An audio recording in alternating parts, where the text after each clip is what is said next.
Sir आपको बताने जा रहे हैं बाबू कि एक इंसान जो होता है वो सुबह उठा, सुबह उठ करके उससे लैट्रिन जाना, मुंह धोना और फिर स्नान करना, ये सब काम एक साथ कर लेना।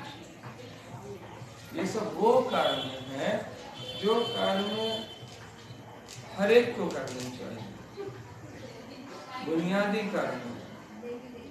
तो जो भी बुनियादी कर्म है, अगर आप उसको करते हैं तो बुनियादी कर्म को आपको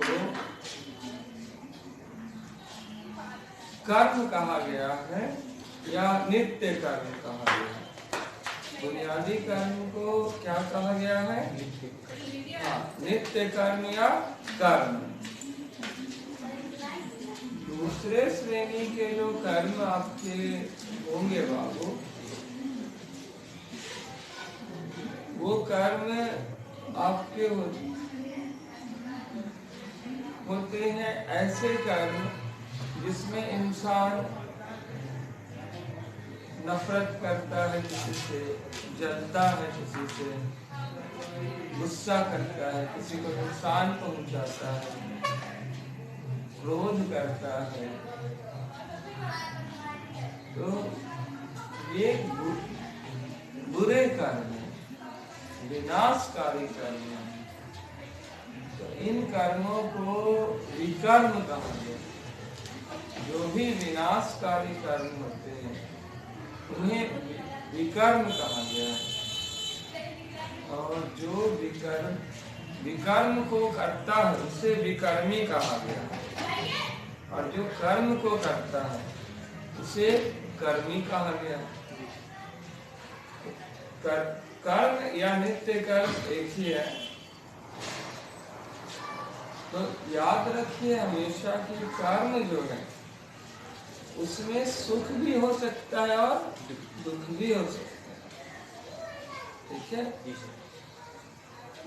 लेकिन विकर्मी जो है, जो विनाशकारी कर्मों को करने वाले लोग हैं, उनकी अधोगति या दुर्गति होती है।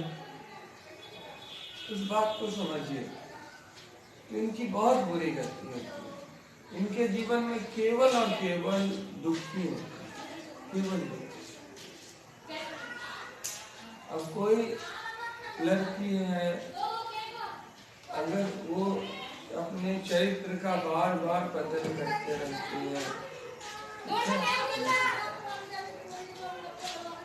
सिर्फ क्षणिक सुख के लिए, या ऐसा ही कोई पुरुष भी है सिर्फ क्षणिक सुख के लिए करते हैं, तो लड़की हो या लड़का, ये विकर्मी लोग हैं और इनके साथ बुरा होना।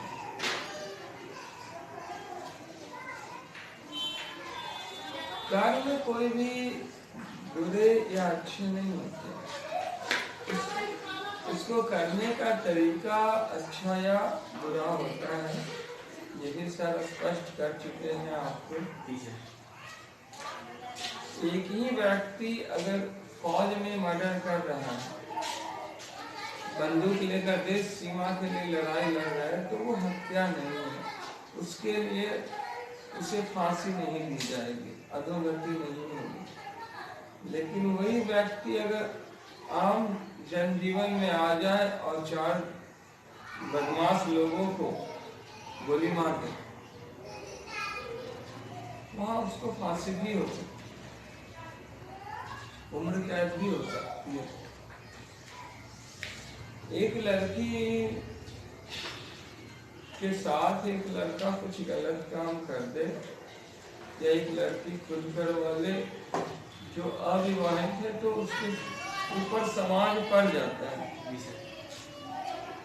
लेकिन आजकल शादियों का चलन है, मायका महीना है, तो ऐसे समय में आप इस चीज को, हालांकि शादी पे भी सर चर्चा करेंगे, इस शादी के महीने में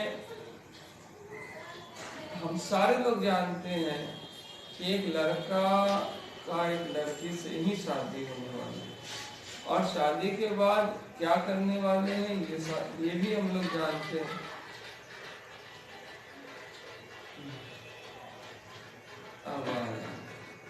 तो यहाँ समझिए, नगारों की आवाज तो सुनी रहे होंगे। इसके बावजूद हम लोग आशीर्वाद देने जाते हैं, और माँ बाप खुद एक लड़की को एक लड़के के साथ बांध देते हैं कि तुम जाओ और सुख भोगो। यानी शादी क्या हो गया, एक लाइसेंस मिल गया उसको,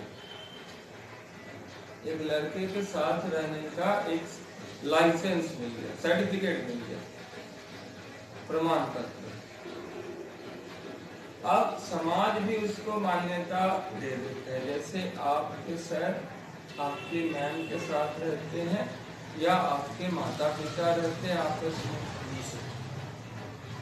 इसको थोड़ा सा समझने की कोशिश कीजिएगा बारीकी से कि कर्म जो है ना, वो विकर्म भी हो सकते हैं और कर्म अच्छे भी हो सकते हैं।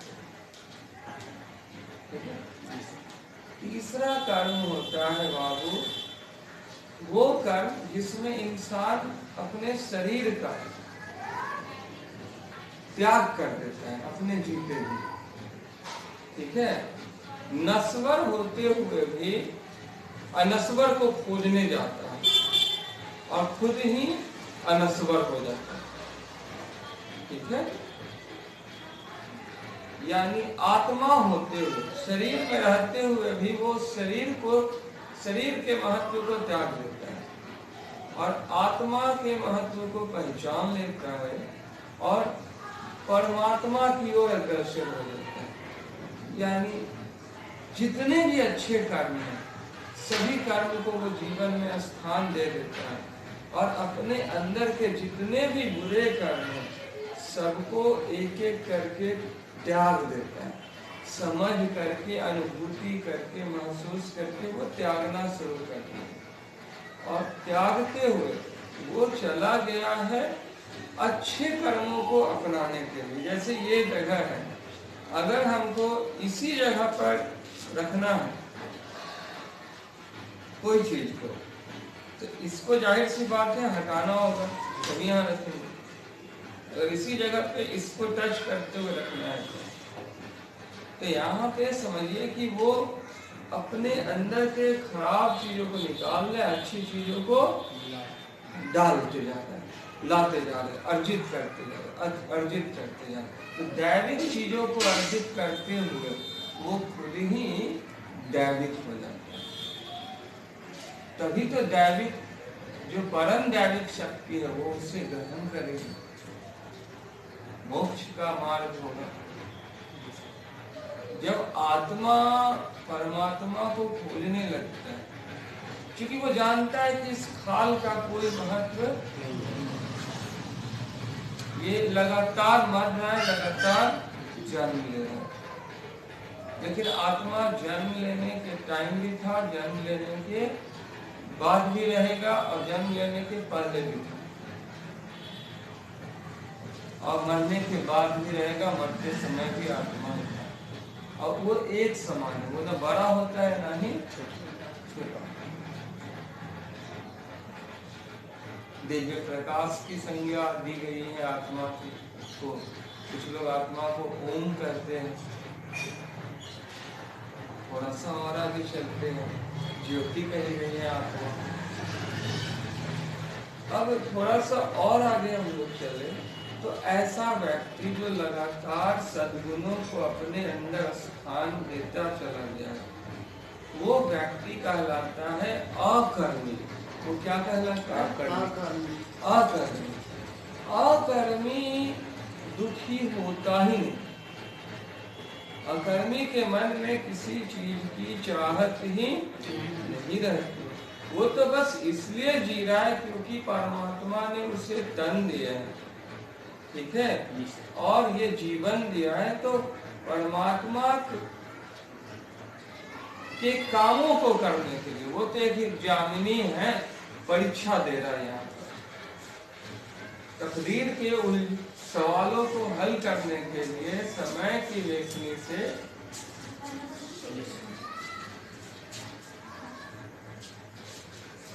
कर्म की लेखनी से समय को भरे जाना।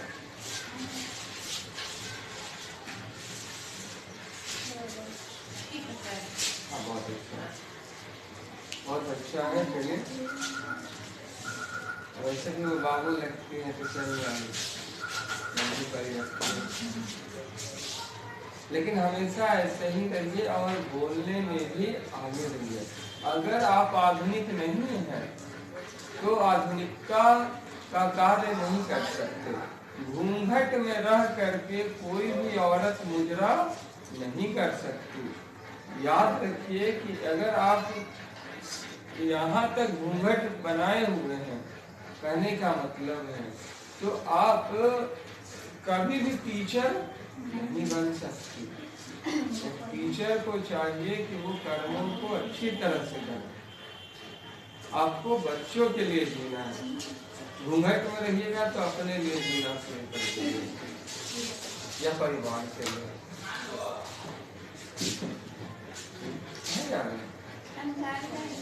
अच्छा, दे दीजिए।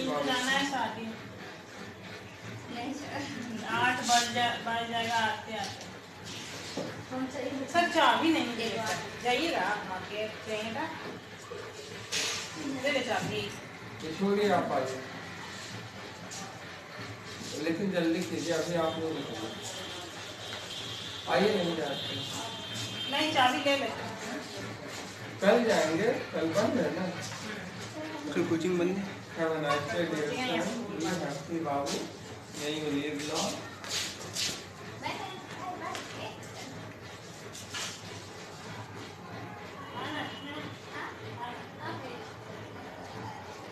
हम लोग देखते हैं, अगर एक बच्चा यहाँ से चला गया बाबू, ठीक है, तो 5,000 रुपये का लॉस है।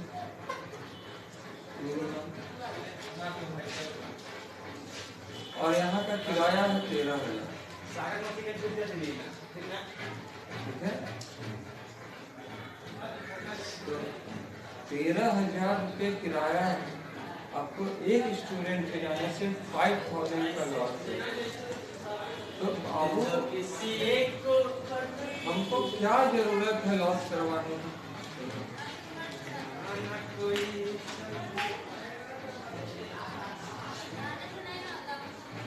और साथ ही साथ हर मंथ जो लॉस हो रहा है वो करना। आकर्षक तो दिखना ही होगा ना।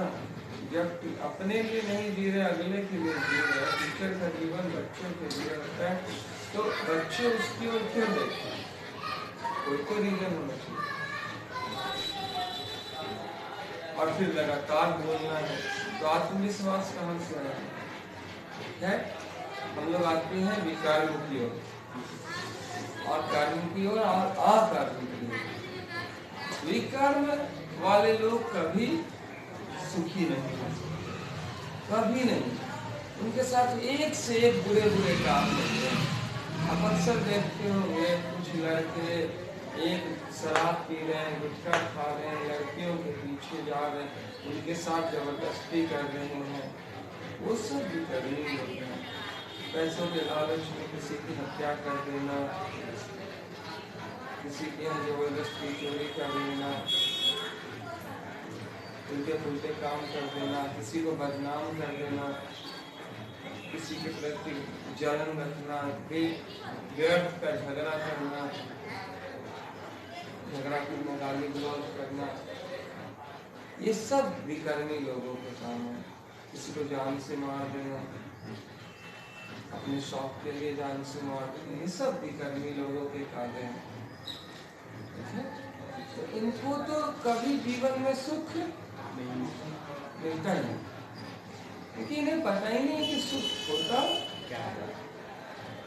और तरह तरह की इनको दिक्कतों का सामना करना पड़ता है, तरह तरह की दिक्कत। दूसरे वो लोग हैं जो कर्म करते हैं, कर्मी लोग हैं, तो कर्मी लोग लाभ कमाने के उद्देश्य से, मुनाफा कमाने के उद्देश्य से कार्य करते हैं। अब उनको अच्छे लोग पकड़ा गए, ठीक है, कर्मी लोगों को, तो उनको लाभ हो जाता है। बुरे लोग पकड़ा गए, हानि हो जाता है। तो वो लोग कभी हानि होती है तो दुखी होते हैं, लाभ होते हैं तो सुखी होते हैं। लेकिन अकर्मी लोग जैसे स्वामी विवेकानंद हो गए, है ना, भगवान श्री कृष्ण हो गए, या कोई भी एक महान आदमी, इस दुनिया का कोई भी एक महान आदमी जो है, उसका नाम ले लो, बिना कर्मी हुए वो महान बन ही नहीं सकता। जो भी अकर्मी है वही महान है।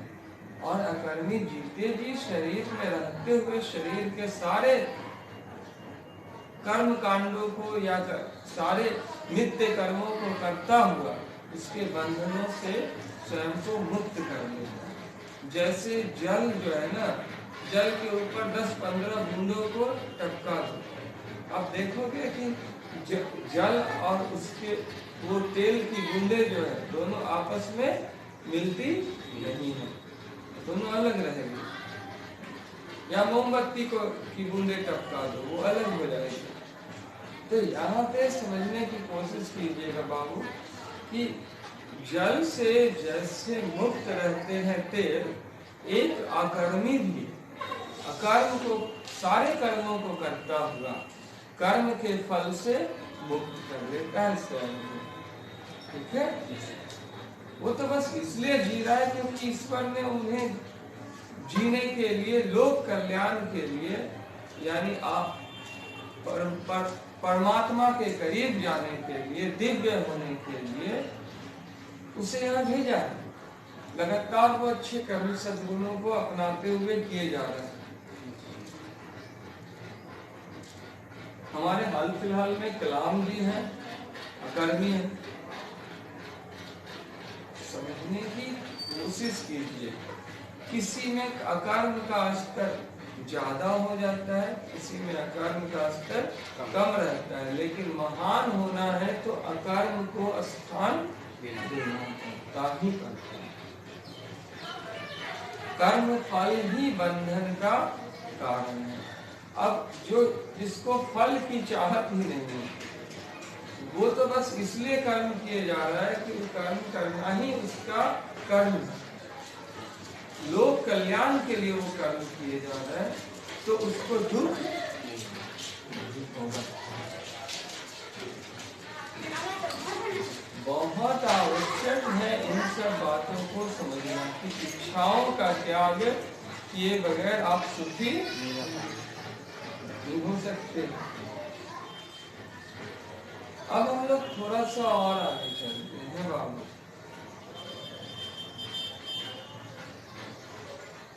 एक मोबाइल को ले लो, तो मोबाइल को रोज आप देखोगे सुबह से शाम होते ही बैटरी उसकी डाउन हो जाती है, तो उसको चार्ज करना पड़ता है। वैसे ही इंसान को के शरीर को भूख लगती है, तो भूख लगती है, शरीर कमजोर हो जाता है तो उससे काम नहीं होता, तो भोजन से इस शरीर को चार्ज करना पड़ता है। ठीक उसी प्रकार सुबह से शाम तक काम करते हुए इंसान का शरीर जो है के साथ साथ दिमाग थक जाता है, तो दिमाग को अच्छे विचारों से चार्ज करना पड़ता है, प्रेरणा देनी पड़ती है। अब दो तरह की प्रेरणा, एक बाहरी प्रेरणा, एक अंदरूनी प्रेरणा, जो इंसान को अंदर से बाहर निकालती है।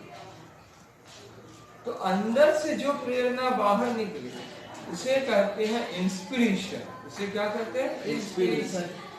जैसे आप सर को देखिए और सर का दिल ही दिल में सम्मान करने लगे, सर बोले भी नहीं कि मेरा सम्मान करो, मेरे साथ ये करो, वो करो, ऐसे करो, वैसे करो, तो वो हो गया इंस्पिरेशन। और वो लंबे समय तक रहती है और वो जीवन बदल सकती है। वो जीवन बदल सकती हैं, वो अकर्मी बनने में सहायक हो सकती हैं, आपके सपनों को साकार करने में वो सहायक हो सकती है।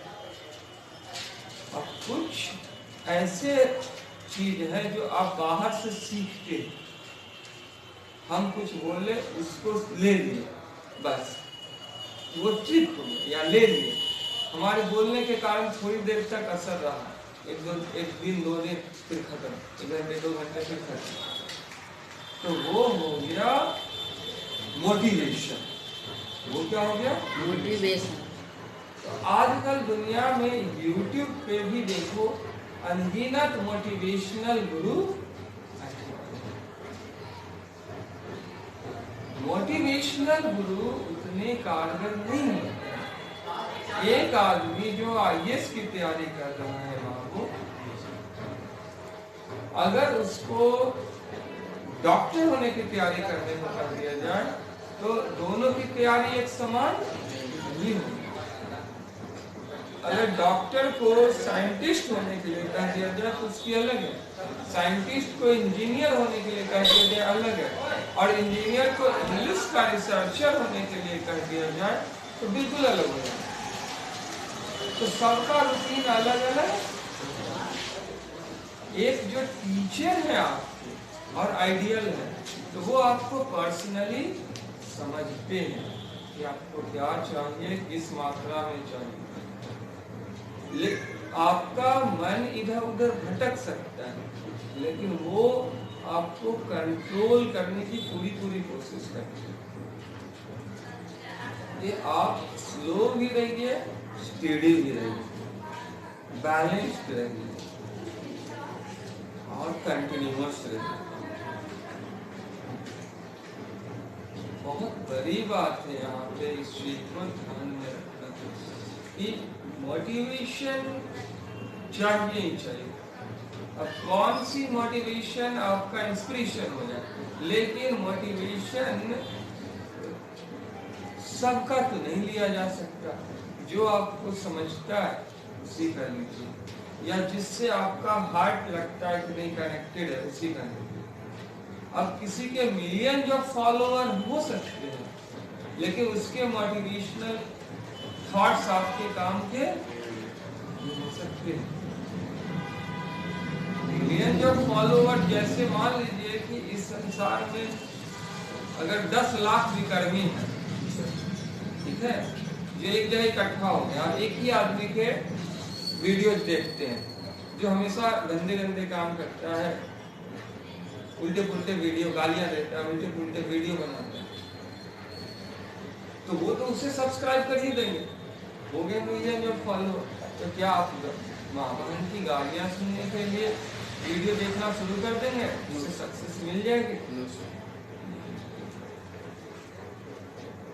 तो ये बहुत बड़ी संख्या में हो रहा है, और वैसे ही लोग आज लोगों के आदर्श भी बनते जा रहे हैं, ठीक है, और अपने जीवन को बर्बाद करते रहे हैं युवा पीढ़ी। इतनी ज्यादा लोगों में बेरोजगारी बढ़ती जा रही है, योग्यता का हनन होता जा रहा है कि एक परिवार में एक लायक होते हैं, वो कमाते हैं, पूरा परिवार बैठ करके खाता है, और नालायक लोग डिमांड बहुत बड़ी बड़ी करते हैं, काम नहीं करते हैं, और नहीं होता है तो घर में कलह कर देते हैं। चाहिए तो आसपास में आप देख सकते हैं ऐसे लोग।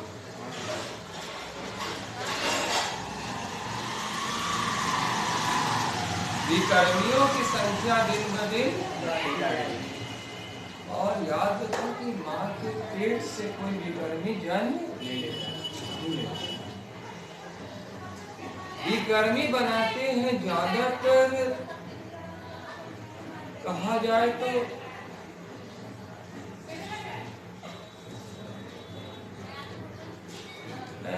इसको ऐसे समझो, विकर्मी ज्यादातर जो बनाते हैं वो माँ बाप ही बनाते हैं, ठीक है। अब मान लो कि ये चीजें गीता में दी हुई, ये चीजें किसमें दी हुई है? गीता में। कि आप महान बनिए, आप सबसे अच्छा बनिए। अकर्म, कर्म से अकर्म की ओर बढ़िए। पहले वो सारे काम कीजिए जो शरीर के लिए जरूरी है, जीवित रखने के लिए, और उसके बाद फिर अच्छे कर्म कीजिए। मसलन इतना मेहनत कीजिए कि आप योगी बन जाइए, क्लास में टॉप कर लीजिए, और संतुष्ट रहिए, समझ करके टॉप कीजिए।